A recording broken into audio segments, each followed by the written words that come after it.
Hello and welcome to the Memory Caps podcast, where we interview members of the Pokemon trading card game community. My name is Rafal Gladys.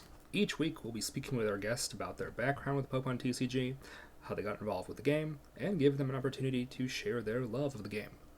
Today's guest is Mo Ideis. Mo is a player from the Chicagoland area who is a member of the Nerd Rage Gaming Pokemon TCG team and is well on his way to a Worlds invite. Mo achieved his first big finish at Salt Lake City last year, finishing top 16 at the first regional since the pandemic. Since then, Mo has finished top 64 at Peoria and Ft Wayne and top 128 at EUIC last month. How you doing, Mo? Pretty good. It's for the major events, on a back-to-back, even if it's not the best finish, it's still a finish.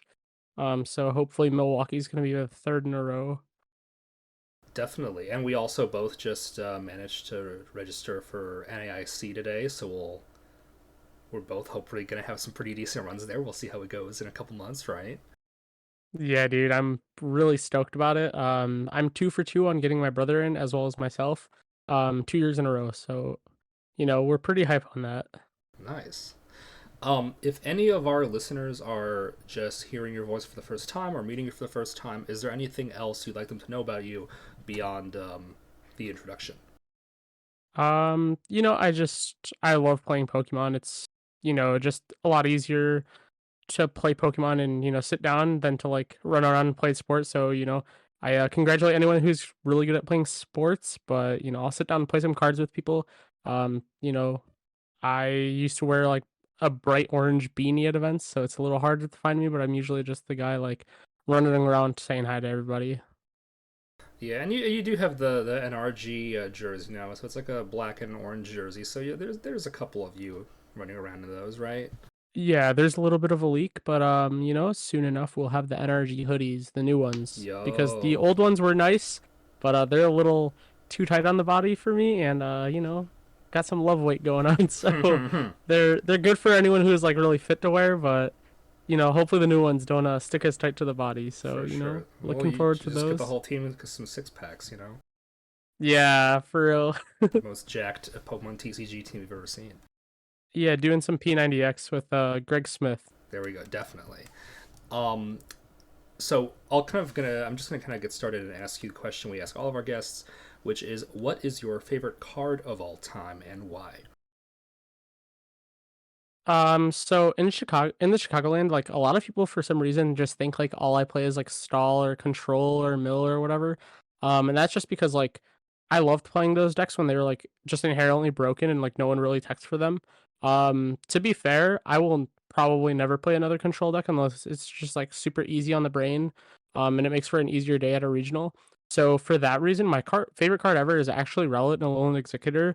Rowlet's my favorite Pokemon, and that card is just so broken because like I love Stage 2 Pokemon. So getting Rillaboom out and play like turn 1 on your second turn, or first turn going second, it just felt so broken. Like that whole deck and like the tag call engine is like that's just some of my favorite cards that I've ever played with. So like it's either that card or it's just gonna be tag call that gets 2 tag team Pokemon out. So I would love those cards so much. Mm. Yeah, I remember right before the previous rotation, like right before Evolving Skies came out. I remember you and I were testing and playing around a little bit with like the Executor, like Rillaboom Mewtwo deck a little bit, which Yeah, was a ton of fun. and that's like not to say that it was like an amazing finish, but it was like the first thing I did that was better than like, winning a League Cup or whatever.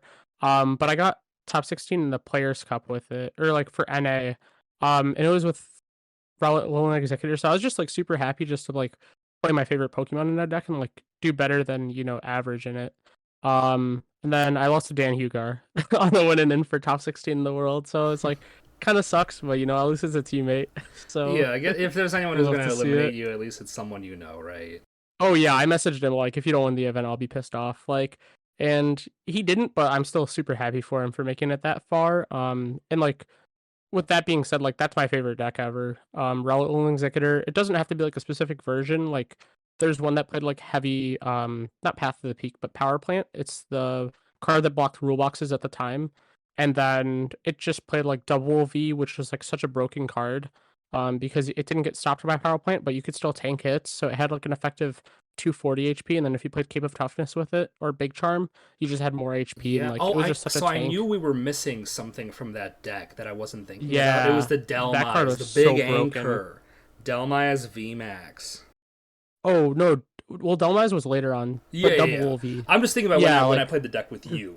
We played the Delmise VMAX. yeah, Delmise was so broken with Zarude V that heals all damage. So like Delmise never gets knocked out because with Big Charm, it's at 360 HP. So like I mean, if something is knocking it out, it's like a fire type. And then so like people would never knock it out, and then you just like Melolana or just naturally retreat into your Zarude V and then heal all the damage off your Delmise, and like it just eliminates like a whole turn from your opponent. It's like playing Psychic Leap in your Mew deck and then eliminating a turn from a Lost Box player or someone trying to two-shot you, or like, using Collapse Stadium to get rid of the damaged Lugia. Like, there's a lot of things in the Pokemon game that like, get reprinted but in different ways. And like Doma is just, it cleared a whole turn of damage. So it was just so broken. Definitely. Yeah, I just remember you I think you won a 1K with that deck right Yeah. before I rotated. I remember I bubbled out at ninth and then you won the whole thing. So Yeah, reset stamp power plant and getting rid of everyone's energy on board was pretty insane. So it's just I don't know, that deck when it's set up was super broken. I feel like it would have been explored more if there were regionals, but with late nights only, like or whatever online tournaments were at the time. I feel like it was underexplored, but Stefan Ivanov and Azul have played the decks and like they enjoyed them. So it's like top players did play them. It's just since there weren't regionals, I don't think people put as much time into the decks. yeah, I think back then the big thing was still Chill Series, which I have like a funny story about it. I remember when PTCG Live got leaked, that like the Fusion Strike packs were gonna have PTCG Live written on it.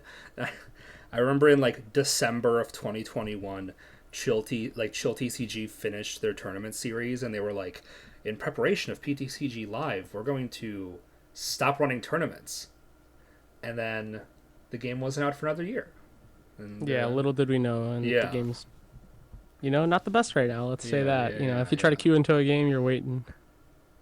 But yeah, definitely some issues with the friends list. But we could rant about that all day. We have Azul's stream for that, right? We don't need more of Yeah, that. exactly. Where you wanna, Yeah. Um, you can see all that. for sure. So I am curious because you're talking about like Rowlet being your favorite card, and I know that you have not really played the actual Pokemon games very much. Like, I'm gonna assume, like, did you get into the game kind of around the Sun and Moon era, and did you play like the Decidueye decks at those times? Am I Um, kind of guessing wrongly here? Like, how did you first get involved with the game and get interested in Pokemon as a series? so I have not played many of the video games. I think the last one I actually played and finished, maybe with an action replay card. I don't really remember. My brother probably does. Is gonna be Soul Silver. I think I beat like the first half of the game without an action replay, and then I was like, oh, I just want to walk through this wall. So like I did, and I used my action replay. So Soul Silver is the first or the latest game that I've ever played. So it's been quite a while. And then as for the card game, I got in because with my friends DeAndre, Emmanuel, we played Ultimate Frisbee together on our community college team, and then like there was one day that Emmanuel was just like, "Oh, I have these cards," and DeAndre had Pokemon cards as well, and so they were playing, and I was like, "Oh, I work next to a Walgreens. Let me get a theme deck." So I bought the Steam Siege Hoopa theme deck, which I still have the Hoopa and like the coin. Like it's like one of the only sentimental things I'll keep with me.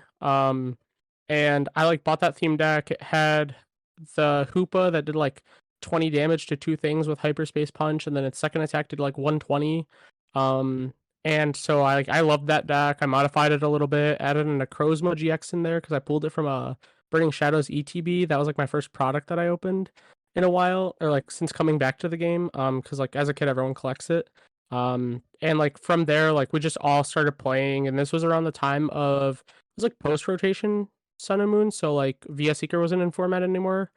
And after that, like I was just like watching all these Pokemon streams, and like I saw John Kettler play Decidueye Vileplume, and I was like, oh wow, Decidueye is pretty cool. And like I saw pictures of Rowlet, like Rowlet's just so cute, so like I love Rowlet for that reason. And like since the deck was pretty good, I was just like, oh, let me like pick up this deck and like see if I can get the cards for it. So I built Decidueye Ninetales, the Alolan Ninetales that was water type. And I played that, and like that deck was just so fun. Being able to like spread damage, de-evolve with Espeon EX, or not EX. Yeah, right? Yeah, Espeon Sony EX. EX? Yeah, that's one. Okay. Because this is Okay. kind of Uppercase what was EX this though. format like? Was this like breakthrough to like Breakthrough to Burning Shadows. yeah. And yeah, so like there's Volcanion in the mix, but like with a water type, like you can maybe come back because like N was a card, and we're getting, the reprint or kind of reprint with Iono, and like so you can come back from like having weakness, and like it's just so nice to be able to play like that. So with N being in format, like it was so fun just being able to play the game, for research, for N. It was like I think like 3 or 4 rare candy, like, and just playing the game was like it was super fun to get into the game at that time. And so like yeah, I love Rowlet for that reason. Like it was the first competitive deck I've ever played was like Decidueye Ninetales, but then like it's just the fact that like Rowlet's just so cute. Like my dice bag is a Rowlet as well, So like if you see me at an event, that's the dice bag I'm using. I love Rowlet so much. I like that. It is interesting to see how different people get into the game for different reasons. And I think like one of my favorite things about the TCG is that people will get like attachments to characters that in the game you would not be usually using them. Like Rowlet, I mean Rowlet's like a starter, so it's a bit of an exception. But I think all of us have like Pokemon that we're very attached to that we like because like the card is good or the deck is good, but it's not the strength of the character on the card doesn't always necessarily translate to the strength of the thing in the game. You know what I mean? Like right now, Yeah. like everyone's using like the Bibarel engine for their decks, and everyone's like, "Oh, I love this Bibarel. Like the arts are great." It's just like Bibarel kind of sucks in the game. Like Bibarel. Yeah, is just Bibarel like is like that's the TM. That's the TM dude. Like, yeah. you just load it up with Cut, Surf, whatever else is in Gen 4. I've never really played Diamond and Pearl, so Yeah, wouldn't yeah, really know. exactly. But like, yeah, it's you just just like the load it generic up. rodent you catch. Like there's not much to it, but everyone's like, it's busted. Yeah, we love Bidoof. Like everyone's a Bidoof stan now, or I mean, they have been, right? Like shout out Will Post. But everyone loves Bidoof, and I've never really been a fan of them. Like, one of those Pokemon that I just love because like a deck I played was probably like I would actually say Hoopa. Like I got my first cup top 8 with it, and like to me that was like the first bit of glory. Like I played Psychic Malamar back in the day with Forbidden Light, Psychic Recharge. It's played in GLC now. That Hoopa is probably never played, but played anymore, but it was played back in the day, and like I love that card.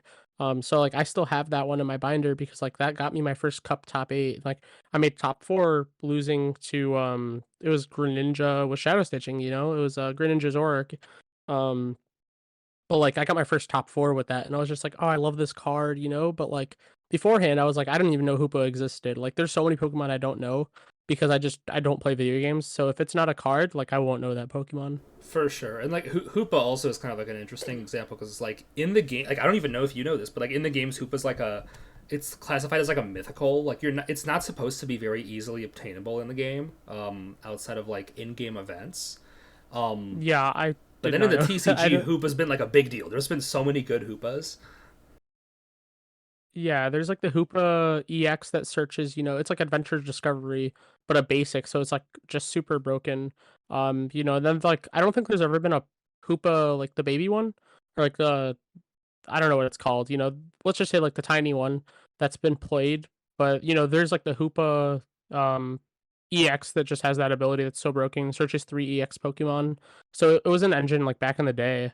And I've never played at that time, but I've seen like videos and like old VODs of like Pokemon being played, and people are just like, oh, and he's using Hoopa EX, the ability to search out like Keldeo EX, Shaman EX, and Seismitoad EX, and like it was such a played Pokemon back in the day. But for me, I just loved it because like the one that could do 20 to 2 Pokemon and 120 to your opponent's active for the second attack, and I'm just like, oh, this is so broken.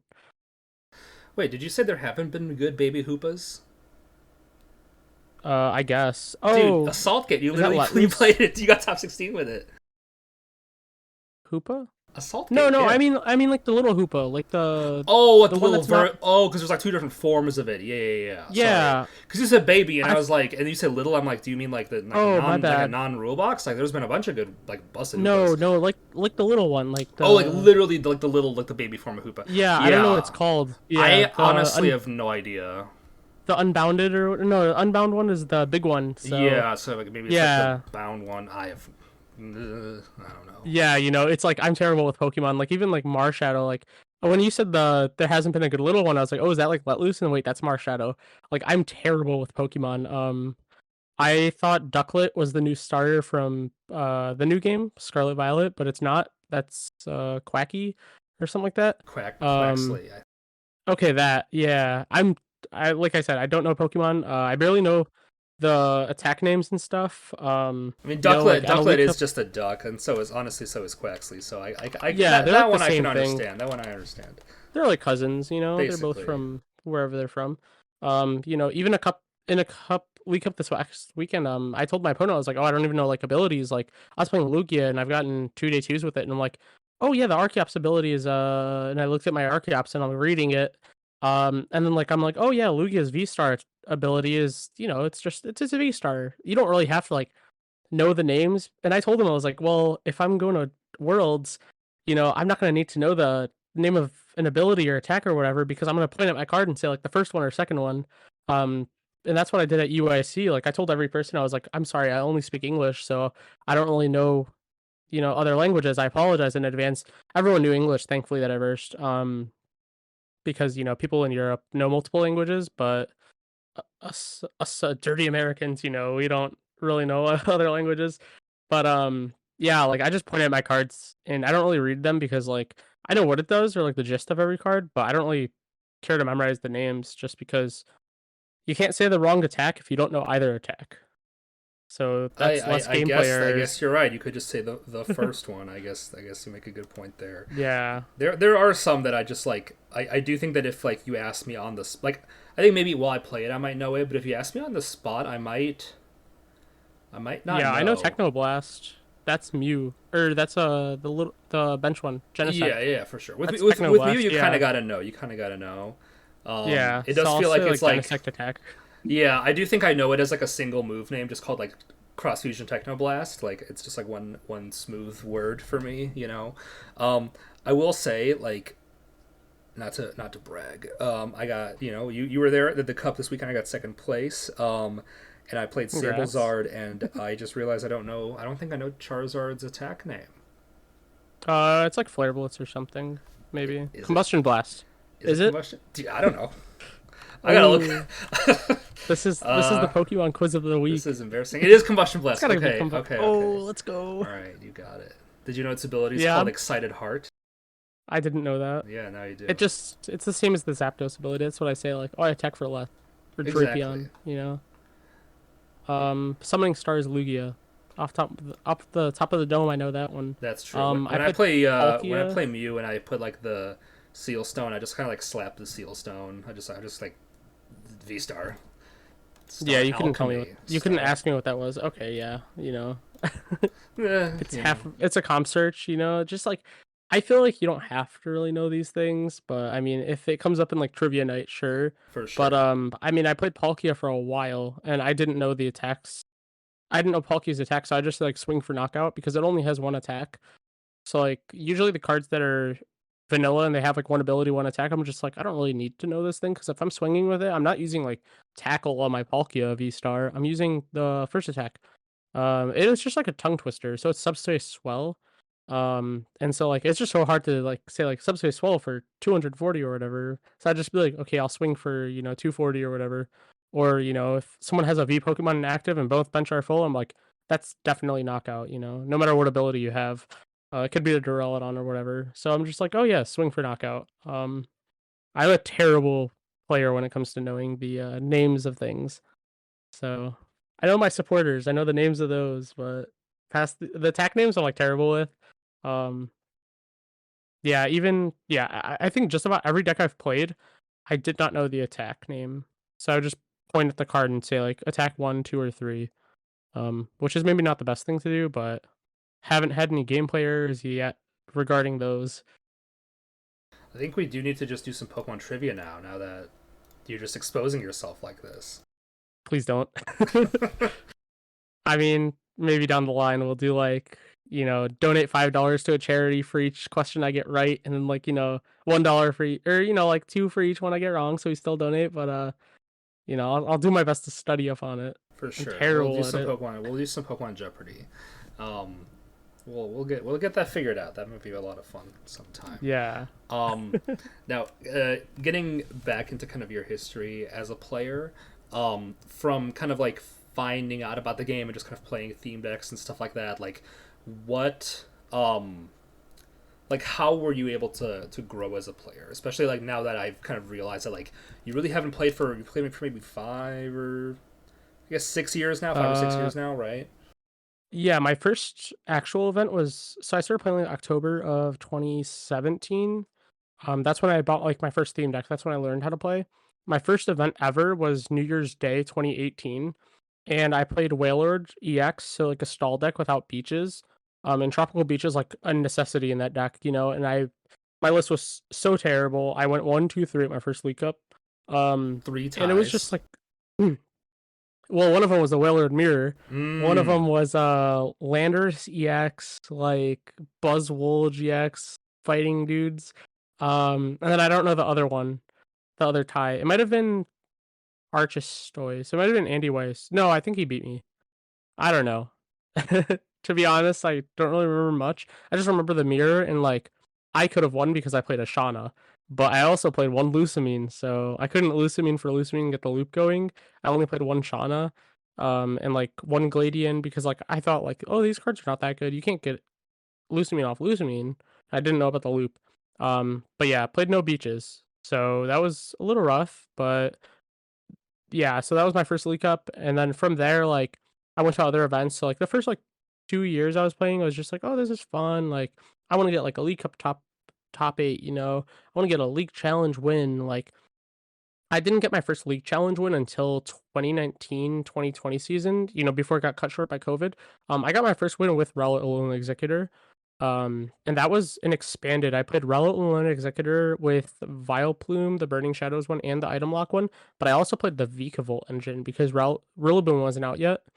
So with the Vikavolt, I think it's Strong Charge ability. You get one Grass Energy, one Lightning Energy from your deck, and attach it. And I think anyway, like or just a one Pokemon. But yeah. So you could just like start swinging with the Rillaboom or not Rillaboom, the Rillaboom Executor pretty quick. And I did that. Won my first league challenge. It was pretty cool.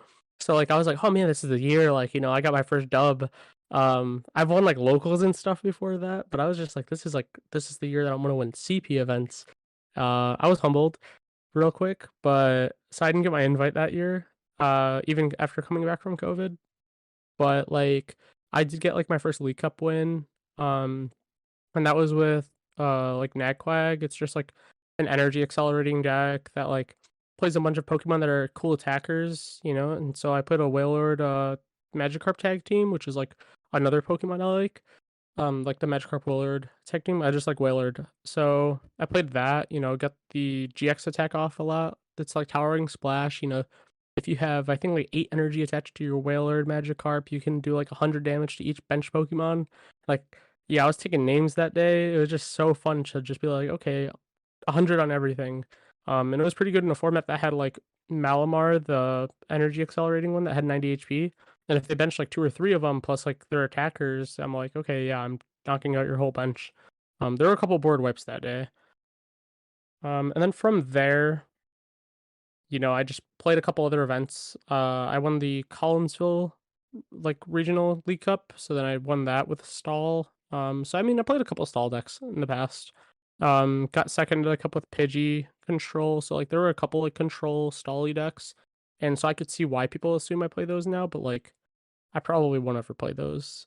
And from that, like we got into quarantine, and I was just like, okay, well, there goes Pokemon. Maybe I'll go for an invite if things come back, and then over the uh time of quarantine, like I was just like, okay, let me play all these decks. Got into different types of decks and like start building, and then Relevant Executor, and then it was just like experienced a lot more things than just like I'm gonna play one deck, lock into it. I was just like, let me broaden my horizon, and then we came back from quarantine. The first regional after that was the Salt Lake City Regional Championship.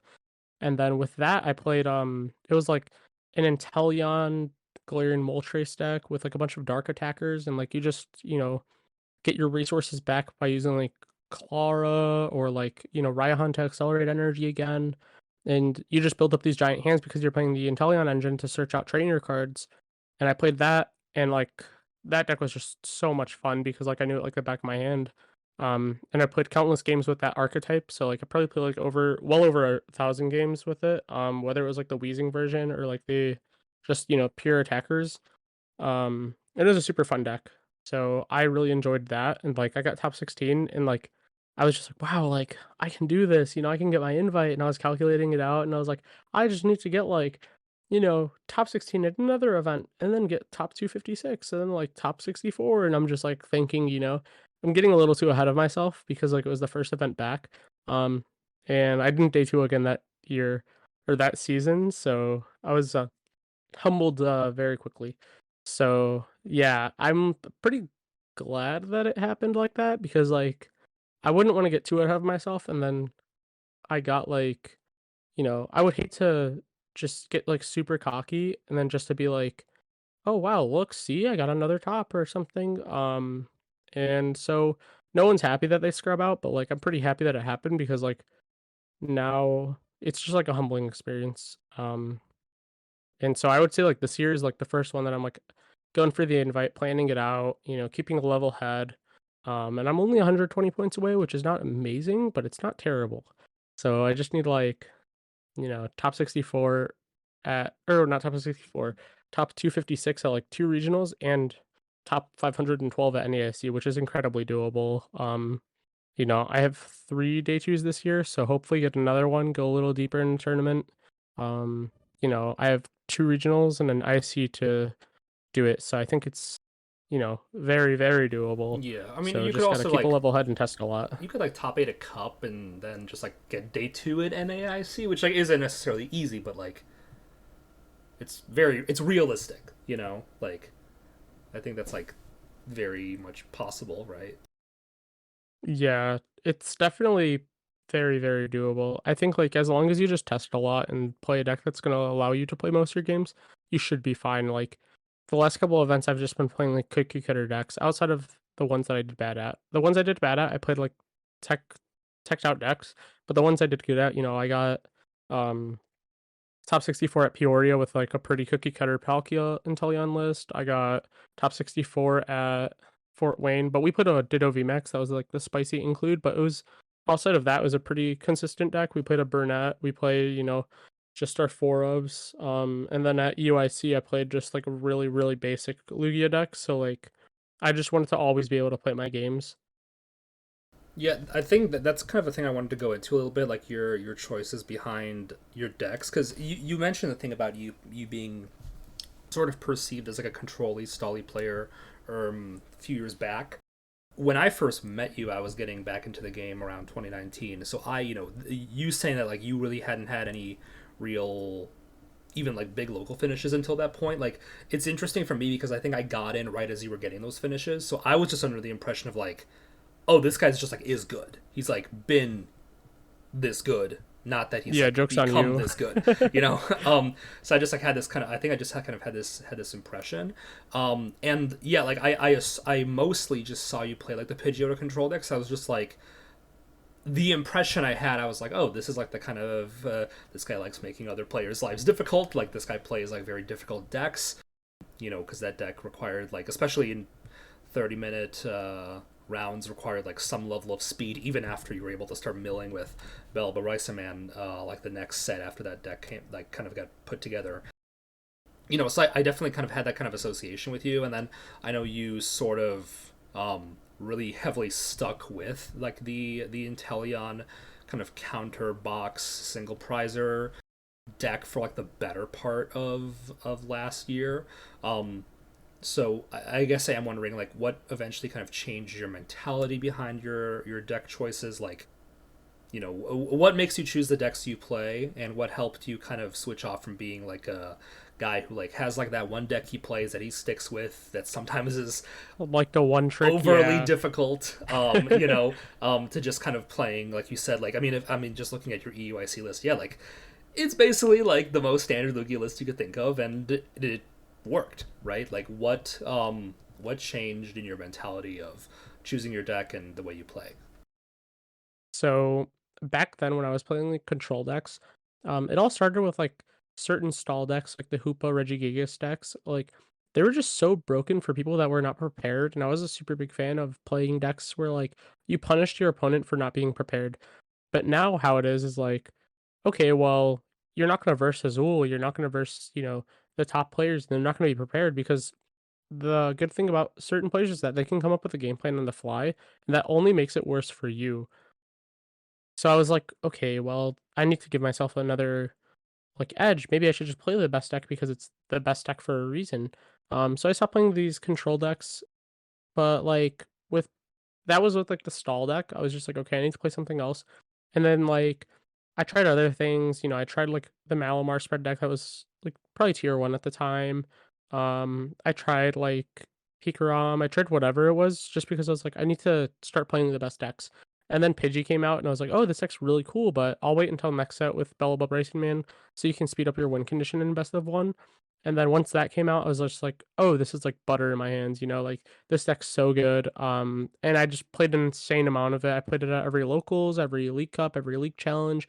And I was like, wow, if there's a regional in this format, I feel like I could do real well. And then I just couldn't go to the one in California at the time just because it was too far. But like, look at me now, traveling anywhere. Not as much as some of these seniors and juniors that are paid to play, but in my opinion, I'm traveling way more than I did in the past, so I'm pretty happy. Um, but yeah, so like with Pidgey, I was just like, wow, this deck's insane. But looking back at that format, I would just play Mewtwo and Mew GX because it was the best deck. Like Pidgey, I don't I don't know. If you want to argue with me on it, like I think Pidgey lost to it, but I've spoken with like iCaterpie, like Alessandro Camascoli, and he told me that matchup was free, and I was like, no, it's not, dude. So there's still some audio messages in our chat that he's telling me like Giraffe Rig's broken, you don't play it, and I was like, maybe I should. So friendly banter there, but now it's just looking at it like that deck felt like butter in my hands because no one was really prepared, but also is just you put your opponent on a clock and like if they take prizes you can hand block them. But after that there wasn't like a deck that was like that broken. Like I just feel like every control deck is just for people who are like trying super hard to win. Like Sander, I don't think will ever play an attacking deck because he like loves control. He wants to make the game like, it's like a puzzle for him where he's figuring out how to win. But for me, it's just like I could just play the BDIF, and chances are, if I play correctly, I'll make day two, or I'll get some points, or just like overall have like a positive record because like it's the best deck for a reason. I think so many people put the thought in their heads that like I need to beat a deck because this is the best deck, and oh my god, everyone's gonna test against it. But it's like if it still is the best deck after people are teching for it and versing it and testing against it, there's a reason why it's the best deck. It is not because no one's teching for it that weekend. There's people playing against Lugia 1,000 games and they're like, oh, I know the matchup, but then they still lose to it because Lugia's so broken. At least speaking for last format. This format, Lugia is still good. It's just not as good as it was last format. It's not as consistent in like the, amount of damage you can do or the amount of knockouts you can take. It's definitely a little lower. But like still, Lugia is just such a powerhouse. So like I just told myself, why am I not playing these decks? Like I'm playing, Regis or Vikaful, and like they're good decks, just not all the time. But Lugia's on average, it's just gonna be such a good deck. So I just told myself like I'm gonna start playing these meta decks. I played Palkia in Baltimore, and some unfortunate things happened. I had some unwanted ties. I ended up like 4-1-3. And I think like all three of those ties would have been wins, which is kind of sad, but it would have made for a different tournament. And then like I played Palkia at Peoria, and I was just like, wow, this deck's so broken. Like you can play every game, or at least for the most part, and like it felt good to have a solid game plan with all the best decks in format. And so I just started playing like Lugia, Palkia, whatever it may be. I'll try the best deck now before I play something else. But the only time that I played something and did real well with it that was not the best deck in format was like this Inteleon Dark Box like counter box deck. And that's what I got 16th with at Salt Lake City.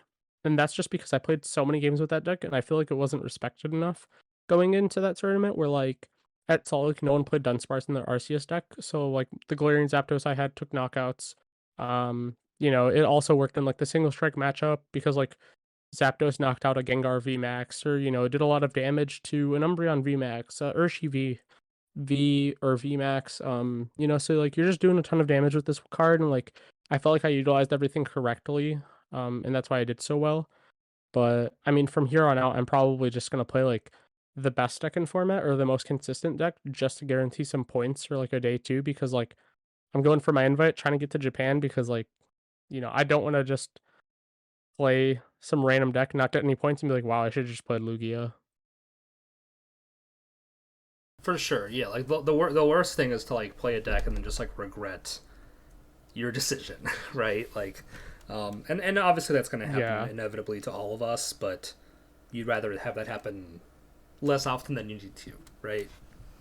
Yeah, I'll play whatever random jank, like if I'm trying to like go far into an event after I secure my invite. But for now, I'm just like, I've thrown away too many regionals and, thrown too much money at the game to not get some points out of it. Yeah, and I think that's like an interesting like thing that often gets brought up when people are asking like big name players about, what should I play for an event, right? And there's kind of the difference in mentality between what do I play to win the event versus what do I play for points, right? Like, I don't know if like when thinking about like your Lugia deck at EUIC, I don't know if your Lugia deck, which I think like the average player could kind of look at and probably guess 58 cards of it, right?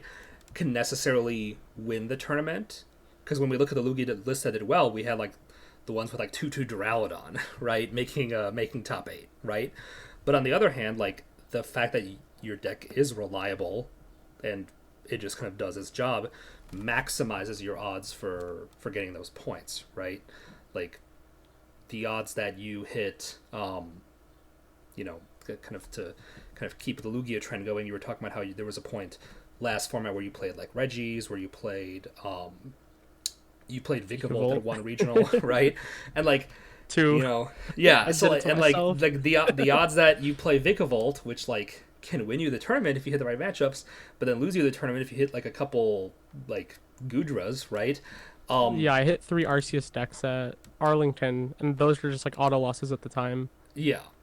On the other hand, like how often if you're playing in last format playing Lugia yourself, like you're probably not going to hit 3 like Eternatus or Vikavolt decks or Aerodactyl decks in a row, right? So like just Yeah, your odds of, even if it's the best deck, like you said, it's the best deck for a reason, because not a lot of things counter it, and the stuff that counters it loses to a lot of other stuff. So like inevitably, you are probably more likely going to have pretty good finishes as you play the more consistent stuff.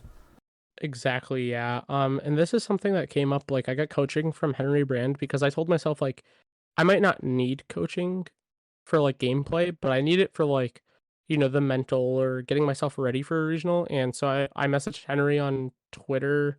It might have been like Twitter or something else. Point being, like I messaged him, I was like, hey man, like I don't think I need to know how to sequence correctly, but I do know that I need help with like getting ready for a regional, getting my mental ready, and just overall preparing my deck to be like the best one for me at an event.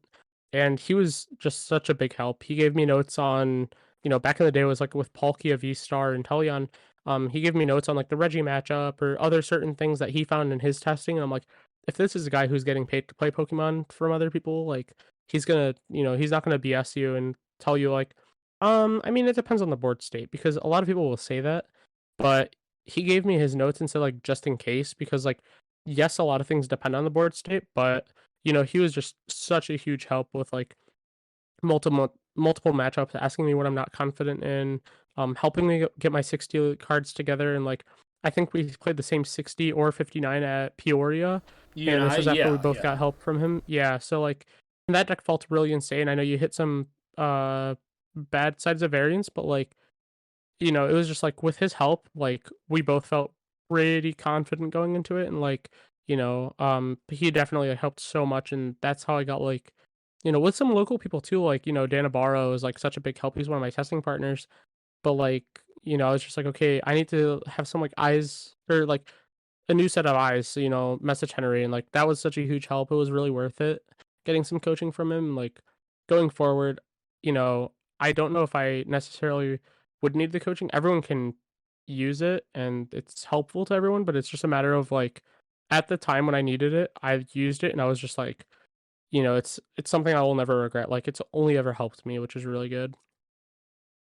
Yeah, and I think that's a pretty consistent piece of advice that I hear from players when I interview them and I ask them, if anyone's looking to improve as a player, um, what's your suggestion? And a lot of the time it's, you know, talk to people who are better than you, listen to other players who, you know, play different decks than you, that have different perspectives than you on how to play the game and how to metagame and how to build decks. Just like, even if you don't necessarily agree with them, at least like hear their perspectives so that you can then approach the game differently. And like you said with Henry Brand, like you're not necessarily like in his circle because he's in Australia, pretty far away.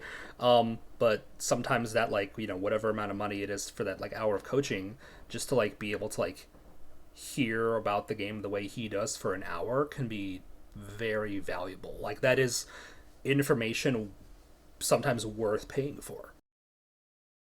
Yeah, most definitely. Like, you're a teacher off, so like you know about it, but I'm also pursuing a degree in education and like so for me a really big thing is like what's a person thinking while they're playing or how does a person learn? And so I've spoken to many people who play, Yu-Gi-Oh, Magic the Gathering, Pokemon who are just way better than me. Danabara has a history playing Yu-Gi-Oh at a competitive level, but also plays other card games.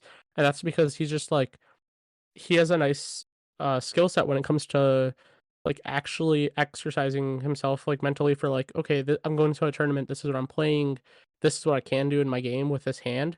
One of his friends, Marcus Hayden, gave me like really good advice and said like before you do your turn, think about what you want to get done with your turn or like what you want to do in your turn, and then like look at your hand, you know when you're searching your deck, see that you have the pieces to do it, and then execute that game plan.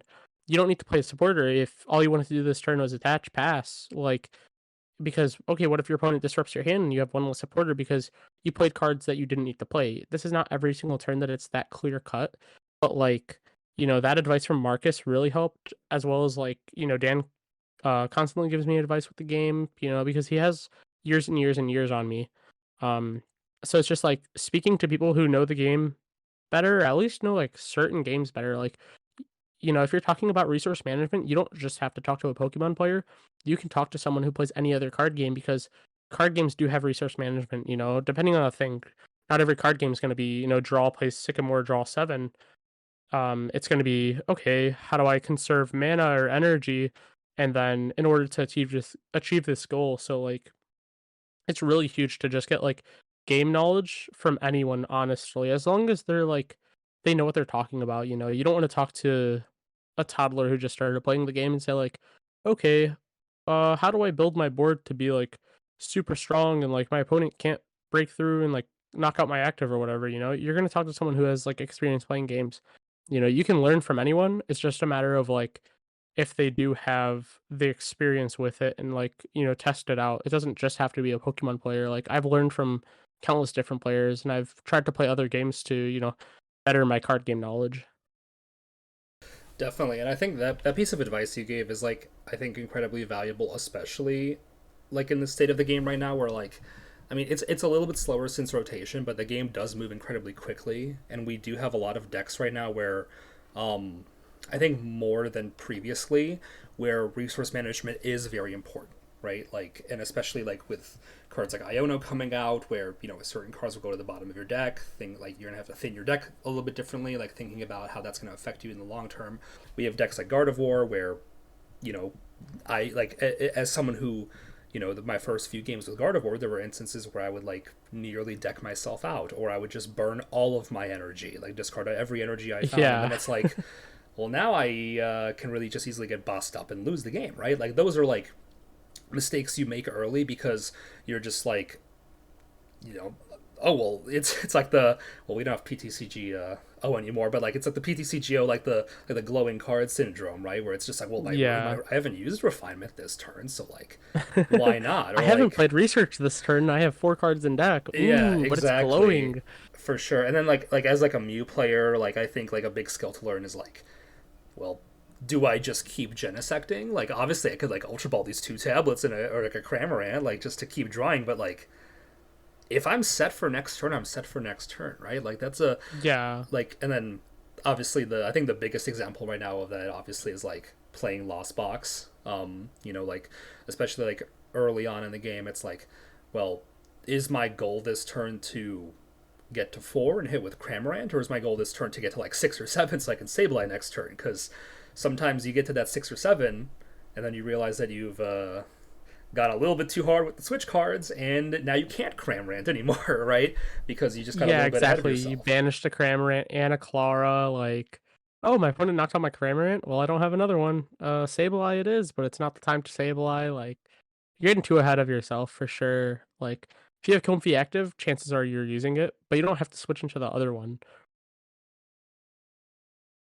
Definitely, and not having scoop up nets is also a thing that's kind of affected that. I think we got so used to getting what we wanted. With scoop up net, you can comfy whenever you want. You can get something off the board when you want. You can, with the Inteleon engine, also I think spoiled us quite a bit. As like you said, we're both Palkia players. We both played it at Peoria.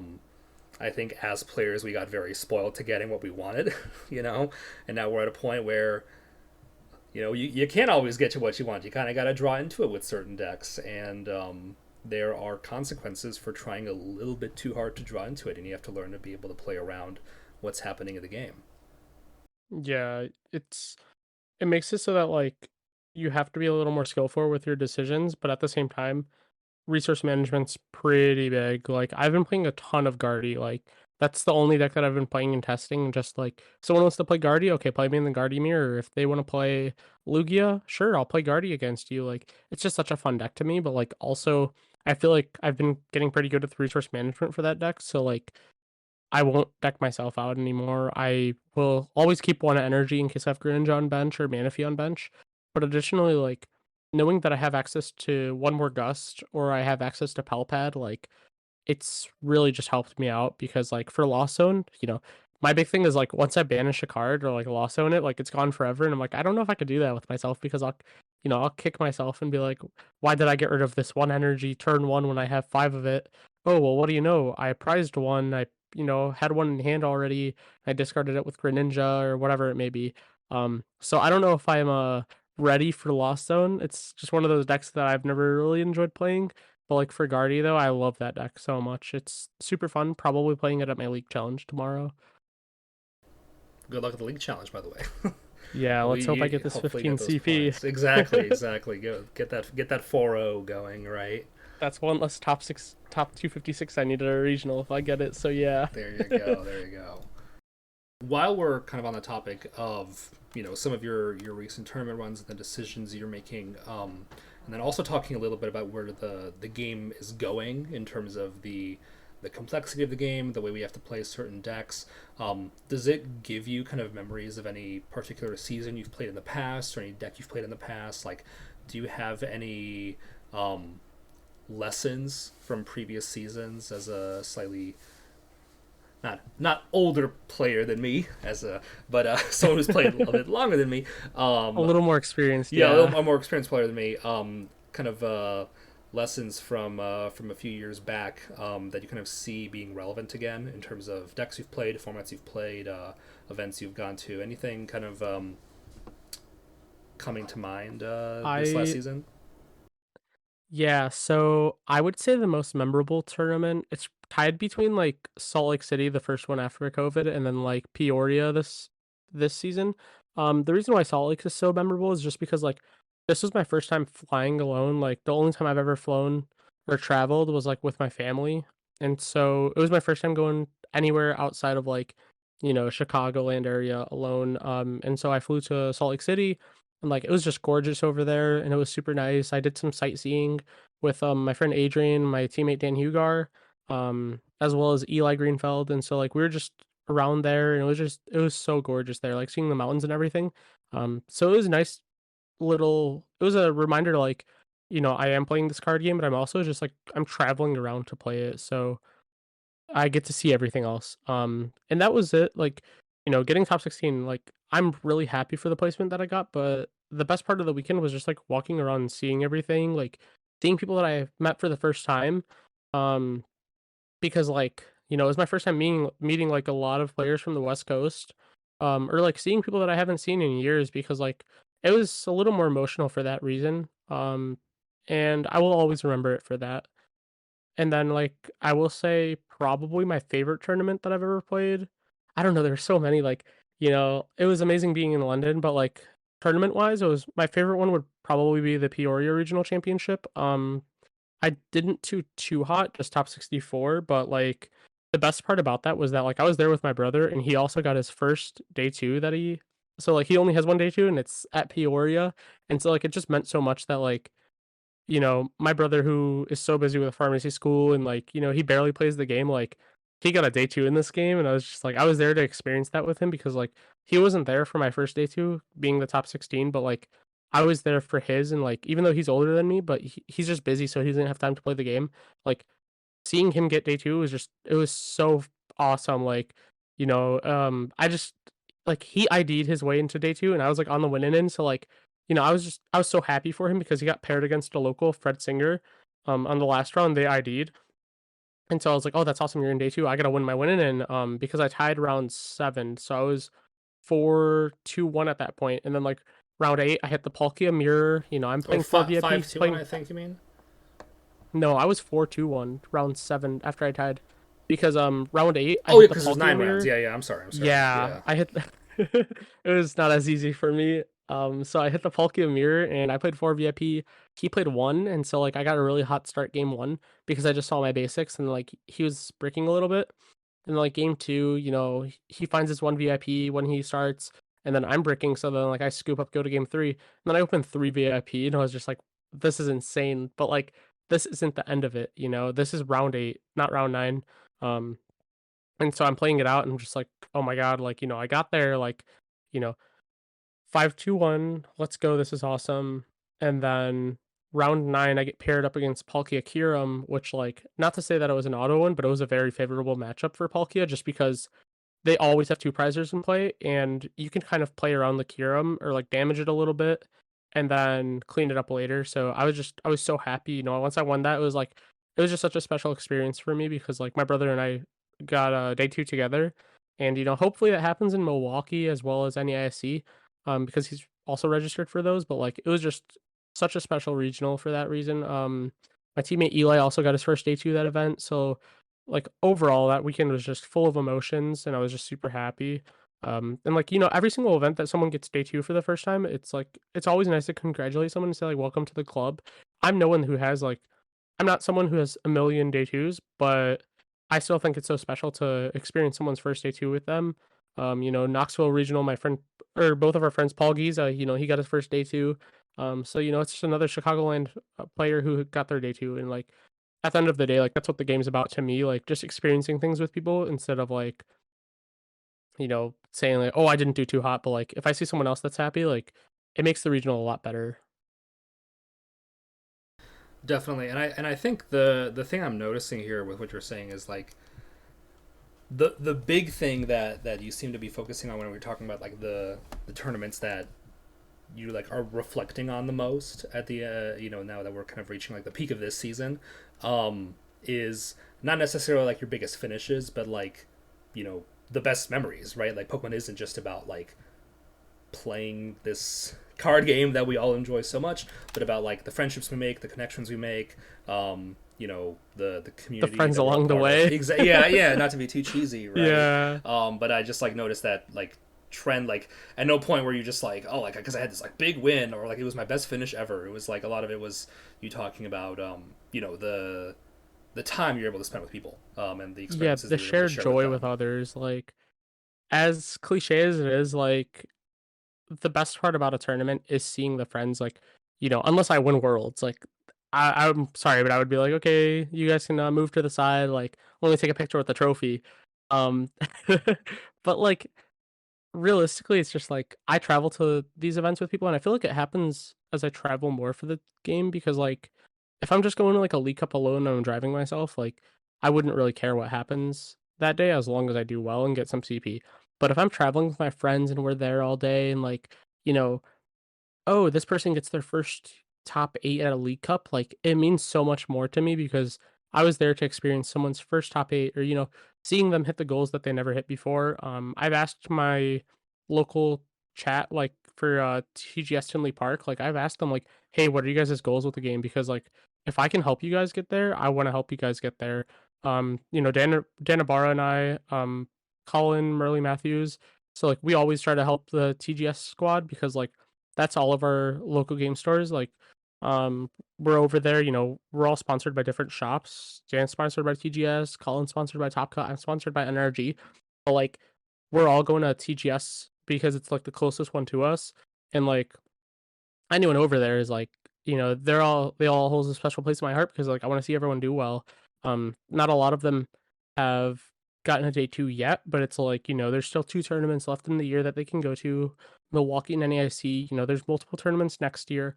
But it's just a matter of like helping someone get to reach their goals because like I might not be Henry Brand where I can coach all these people, but I can definitely help like a local player get top eight, or like win a challenge, top a challenge because like you don't have to win a regional to reach your goals. Yeah, your goal should be to like win every event you go to, but it's still an enjoyable experience if you don't win the event. Another thing for me is just like, helping the players who are not as experienced is like there's a kid in our area, Nathan, who his dad has played WoW cards and he was like super good at it. He was, you know, him and his testing partner were like the top of the game. Like his testing partner won worlds a couple times. He was like the Tord or Jason K of that game, but he was like the best player. Like there was no doubt. And then his name is Matt. He's Nathan's dad. He was just like such a good player at the game, such a good deck builder. And so like seeing him play this, I'm just like, wow, like, okay, this guy helps the community and like, he's helping his kid do well. And his kid won the Peoria regional in the juniors division, but his kid's like cracked, he's only gonna ever do great.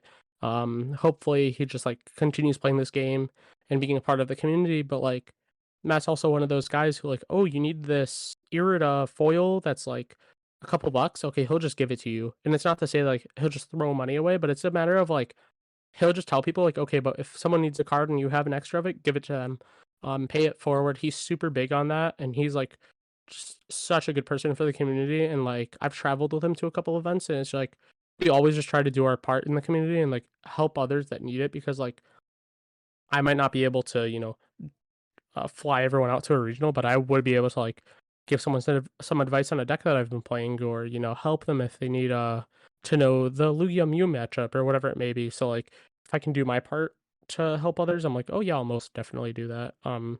It being a part of like the Chicagoland area, like I'm just super proud to be from Chicago because a lot of the players here have been doing an amazing job this year. For sure, and honestly, shout out to Matt because he gave me a Nutrigrain bar before top eight over the weekend, which I can definitely attribute to my run. Like he is just like the ultimate Poké dad. Like I very much appreciated him, and he was first seed Yeah. going into cut. Like the dude is also so good at cards. Like it's Oh awesome yeah, to see it. he's amazing at cards. I will say though, Andrew Hedrick won 2 regionals this year and an SPs recently, so congratulations to him. But I believe it was the Knoxville Regional Championship. The only reason why he won was because we gave him mini Oreos. It was like mini Oreo bites, and he won that regional just because we gave it to him. I think I don't know the science behind it, but we were passing snacks out at Knoxville and like just asking every player like, hey, do you need a snack or whatever? Because like we had extras, we didn't want to throw them away, and we're like, just give it back to the community. So we gave Andrew Hedrick some mini Oreos, and that's why he won the regional that day. That definitely seems pretty likely. It's So yeah, legit. yeah, I like it. I like it. That seems legit. um, as we start to wind down at the end of this conversation, I do want to kind of see if you have any shout outs. I mean, you've already, you've listed so many names and kind of, it's been like a massive shout out this entire conversation, This whole which thing is a which has been shout out. great. Yeah. Do you have anyone else in particular you want to emphasize their support? Any places that people can find you? Any events that they can say hi to you? And anything else that you think we might have missed before we start wrapping up? Yeah, for sure. So I won't say names. I'm just gonna say like shout out to like the Discord testing squad and like the DEF CON Inc server. That's where we do like webcam testing. That's where we theory all the time. So we do that. Shout out to my team, Nerd Rage Gaming in Buffalo Grove. We have 1Ks, we have League Cups, or hopefully League Cup soon. We didn't schedule them yet. Hope and then like League challenges, but like go to Nerd Rage if you're ever in the Chicagoland area. So shout out Nerd Rage. Shout out team like the TGS in Tinley Park. That's my local game store. So like I play there too. I don't think just because like I play for Nerd Rage that I should be like that's the only store you should go to. Like Nerd Rage wants other people to just go to Chicagoland events. So we're super happy for that. So go to TGS if you're ever in Tinley Park. I might be there. Might be at Nerd Rage. Shout out to oh my goodness, my number one fan. You know who you are. Shout out to I don't know, just like everyone who's just like a positive influence in the community. Like I'm super happy just to like see everyone just because like it makes an enjoyable experience at a regional or a tournament if like everyone's nice rather than like, oh, this person like rule shark me or whatever. Just like don't be a jerk to your opponents. I could just say that. Shout out to all the people who coach on Metafy. If you need coaching, go to them. Just like interview them first and say like, how can you help me? Because this is what I need help with. Shout out to Roth for having me on the podcast today. You're doing a great job with it, and I like listening to it every week. So it's kind of crazy that I'm on it today, but it's pretty nice to I appreciate it. be on it. Yeah, dude. So, if you're ever in the Chicagoland area, like it is pretty stacked. So, come out here, play in the tournament. Andrew Hedrick goes there, Dalton Cross, like a lot of players from Iowa, a lot of players from Wisconsin, Indiana, Ohio, like just a lot of people come to our events just because like there's a ton of things to go to. Jake Gearhart, M. Taylor, like there's so many names that come here from out of town just because like either they go to school here now or like, they're just playing at a higher level of competition than, middle of the nowhere, I don't know, like Nebraska or whatever. Not to call anyone out, but it's like our league cups are not, 8 people with 2 rounds or 3 rounds. Our league cups are like 6 or 7 rounds. The Top Cut store is having a league challenge this upcoming weekend. Their last one was 6 rounds, which is insane for a challenge. But then you're seeing like 4 or 5 round league cups. So just for some perspective on how stacked Chicago can get. I mean, you have like 50 people coming out for 15 A CP. league challenge, yeah. Like 5-1 bubbled and got top 8 at that instead of getting top 4. So like our events are pretty stacked comparatively to other areas. So I love being a part of the Chicagoland area because like it's not every round's not a buy when you come here. You got to work your way up. So it's nice being a part of the community here for sure. Definitely, and for new players, like as I was just a few years ago, like it can definitely be a trial by fire. You kind of get smashed, but everyone's also super friendly, and you're able to kind of make those connections, like you said, and meet those people who can help you grow a ton. So it's Yeah. yeah, shout out to the Chicago area. If We're for sure like always able to talk like everyone here is like easily approachable, or like 95% of the people here are easily approachable. Like you can always go to someone and be like, hey, can you help me with my deck? Or like, oh, can I get your info so we can talk about Pokemon later? Like I can't promise anything immediately, but like there's always someone in the room who's willing to help. So, that's the good part about these events. In other areas you might not find that. So like, in Chicago, a lot of people are welcoming. Like we have a lot of players who are just here to like make the experience a lot better for players. Mostly Matt though. Matt's awesome. definitely. And finally, where can people find you if they want to reach out to you? I don't think you use Twitter much very often, do you? Yeah, I deleted my Twitter. I was just on it too much and like I don't know. Twitter's not as enjoyable as like I'm on Facebook, so I'm like a little bit of a boomer, so just add me on Facebook there. Mo Ideis. There's like 2 accounts. One's until I get verified on like Burbank City Pokemart, so like I don't use it, but like the one that has me with a Nerd Rage jersey, that's the one I use. So just add me there, message me, whatever it may be. Yeah, I have things for sale like every other week, so catch me on Burbank City Pokemart too. For sure. All right. Mo, thank you so much for the conversation. I really appreciated it. I hope you have a great day and good luck at the challenge tomorrow. Thank you, Ralph. I'll do my best, and For sure. let's hope Guardy gets me there in best of one. Hell yeah. Have a good one. You too. Thank you. Thank you so much for tuning in, and thank you to Mo for being so generous with his time. I hope you enjoyed our conversation. If you're interested in hearing more conversations like this one, please consider giving the podcast a follow, review, or rating wherever you're listening. If you want to follow us on social media, you can follow the podcast on Twitter at memcappodcast, or if you want to see me post about my own TCG experiences, you can follow me on Twitter at RZGladys. Hope you have a great day, and thank you for listening.